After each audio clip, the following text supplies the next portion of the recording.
ஐரோப்பாவின் பல நாடுகளில் வரலாறு காணாத வெப்ப அலை காரணமாக பலரும் பாதிக்கப்பட்டுள்ள நிலையில் உயிரிழப்புகளும் சம்பவித்துள்ளன. இந்த நிலையில் வெப்பத்தை தணிக்கும் வகையில் நீர்நிலைகளுக்கு செல்வோர் மிகவும் அவதானமாக செயற்படுமாறு எச்சரிக்கப்பட்டுள்ளது.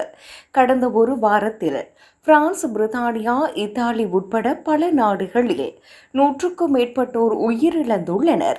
இவர்களில் அதிகமானோர் வெப்பத்தை தணிக்கும் வகையில் கடல் மற்றும் நீர்நிலைகளுக்கு சென்றவர்களே உயிரிழந்துள்ளனர். அதிகமானோர் இளைஞர்கள் ஆவர். பிரான்சில் மட்டும் 2 ஈழத்தமிழர்கள் உட்பட 40க்கும் மேற்பட்டோர் உயிரிழந்துள்ளதாக அந்நாட்டு அரசாங்கம் உத்தியோகபூர்வமாக அறிவித்துள்ளது. பாதுகாப்பற்ற அரசால் அனுமதிக்கப்படாத நீர்நிலைகளை நாடி சென்றதன் விளைவாக இந்த உயிரிழப்புகள் ஏற்பட்டுள்ளன. இந்நிலையில் வெப்ப அலையில் தப்பிக்கும் நோக்கில் நீர்நிலைகளில் உயிர்களை விட வேண்டாம் என அறிவுறுத்தல்கள் வழங்கப்பட்டுள்ளன.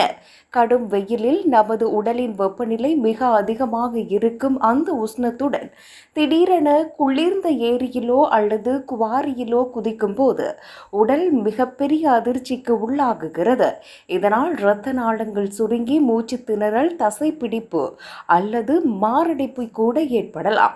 நீச்சல் தெரிந்தவர்கள் கூட இந்த வெப்ப அதிர்ச்சியால் நீரில் மூழ்கி விடுவார்கள். பல ஆறுகள் மற்றும் ஏரிகள் மேற்பரப்பில் மிகவும் அமைதியாக காட்சியளிக்கும். ஆனால் நீருக்கடியில் மிக வேகமான உள் நீரோட்டங்களும் சுழல்களும் இருக்கும். இவை எவ்வளவு வலிமையான நீச்சல் வீரரையும் எளிதில் உள்ளே இழுத்து சென்றுவிடும். கைவிடப்பட்ட குவாரிகள் மற்றும் காட்டுப்பகுதிகளில் உள்ள குளங்களின் ஆழம் யாருக்கும் தெரியாது.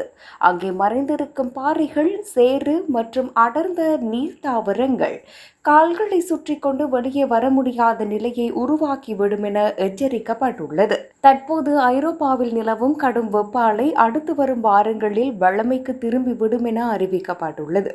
இந்த நிலையில் நீர்நிலைகளை நாடி செல்வோர் மிகவும் அவதானமாக செயற்படுவதன் மூலம் உயிரிழப்புகளை தவிர்த்து கொள்ள முடியும். கடல் மற்றும் குளங்களில் குளிப்பதற்கு அந்தந்த நாடுகளில் வழங்கப்பட்டுள்ள அறிவுறுத்தல்களை பின்பற்றுவது மிகவும் முக்கியமானதாகும் என அறிவுறுத்தப்பட்டுள்ளது.